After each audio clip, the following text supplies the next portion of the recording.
Sir ನಿಮಗೆಲ್ಲ ಮಾಧ್ಯಮರಿಗೂ ಎಲ್ಲರಿಗೂ ಅಭಿನಂದನೆ ಸಲ್ಲಿಸ್ತಾ ನಾನು ಇವತ್ತು ದಕ್ಷಿಣ ಕ್ಷೇತ್ರದ ಸಾದಿಕ್ ಪೈಲ್ವಾನ್ ನನ್ನ ಹೆಸರು ಅಭ್ಯರ್ಥಿಯಾಗಿ ನಾನು ನಾಮಿನೇಷನ್ ಪತ್ರವನ್ನು ಸಲ್ಲಿಸಿದ್ದೀನಿ. ನಾನು ರಣರಂಗ ಮೈದಾನದಲ್ಲಿ ಯಾವ ಕಾರಣಕ್ಕೂ ಹಿಂಜರಿಯೋದಿಲ್ಲ. ನಾನು ಚುನಾವಣೆಯಲ್ಲಿ ಸಿದ್ಧ.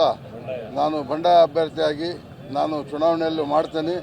ನನಗೆ ಎಲ್ಲ ಆಯಿಂದ ವರ್ಗದವರು ಅಲ್ಪಸಂಖ್ಯಾತರು ನನಗೆ ಆಶೀರ್ವಾದ ಮಾಡಿದ್ದಾರೆ. ಖಂಡಿತವಾಗೂ ನನ್ನ ಗೆಲುವು ಖಚಿತ ಅಂಥೇಳಿ ನಾನು ನಿಮ್ಮ ಮೂಲಕ ಹೇಳಕ್ಕೆ ಇಷ್ಟಪಡ್ತೇನೆ. ಸರ್ ನಾವು ಅಡ್ಡಾಡಿರೋದು ನೋಡಿದರೆ ನಾವು ಪ್ರಧಾನಿ ಮಠ ಒಂದು ಹೋಗಿಲ್ಲ, ಅಟೆ BJP ಪ್ರಧಾನಿ ಮಠ ಒಂದು ಹೋಗಿಲ್ಲ. ನಮ್ಮ ಕಾಂಗ್ರೆಸ್ ಎಲ್ಲ ಒತ್ತುವರಿ ಜನದ ಹತ್ರ, ಎಲ್ಲ ಜವಾಬ್ದಾರಿ ಜನದ ಹತ್ರ ನಮ್ಮ ಕಷ್ಟ ಕೇಳ್ಕೊಂಡೀವಿ, ಕಷ್ಟ ಹೇಳ್ಕೊಂಡೀವಿ.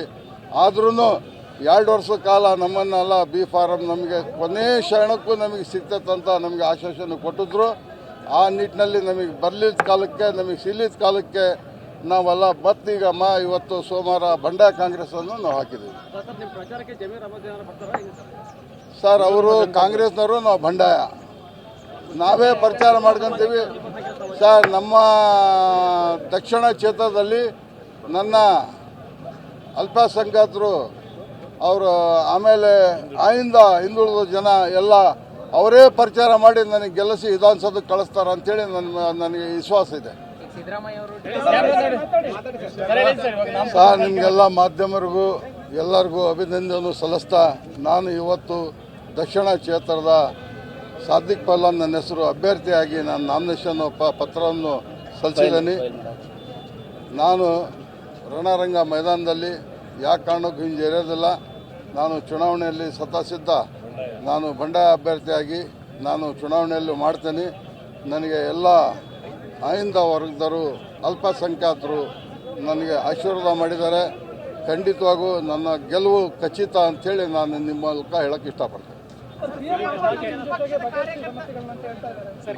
ಸರ್ ನಾವು ಅಡ್ಡಾಡಿರೋದು ನೋಡಿದರೆ ನಾವು ಪ್ರಧಾನಿ ಮಠ ಒಂದು ಹೋಗಿಲ್ಲ, ಅಟೆ BJP ಪ್ರಧಾನಿ ಮಠ ಒಂದು ಹೋಗಿಲ್ಲ.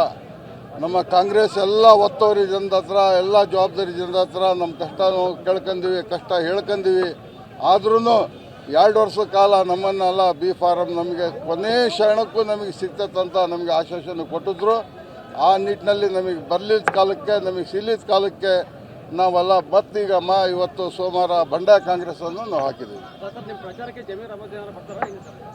ಸರ್ ಅವರು ಕಾಂಗ್ರೆಸ್ನವರು, ನಾವು ಬಂಡಾಯ, ನಾವೇ ಪ್ರಚಾರ ಮಾಡ್ಕೊಂತೀವಿ. ಸರ್ ನಮ್ಮ ದಕ್ಷಿಣ ಕ್ಷೇತ್ರದಲ್ಲಿ ನನ್ನ ಅಲ್ಪಸಂಖ್ಯಾತರು ಅವರು, ಆಮೇಲೆ ಆಯಿಂದ ಹಿಂದುಳಿದ ಜನ ಎಲ್ಲ ಅವರೇ ಪ್ರಚಾರ ಮಾಡಿ ನನಗೆ ಗೆಲ್ಲಿಸಿ ವಿಧಾನಸೌಧಕ್ಕೆ ಕಳಿಸ್ತಾರೆ ಅಂಥೇಳಿ ನನಗೆ ವಿಶ್ವಾಸ ಇದೆ.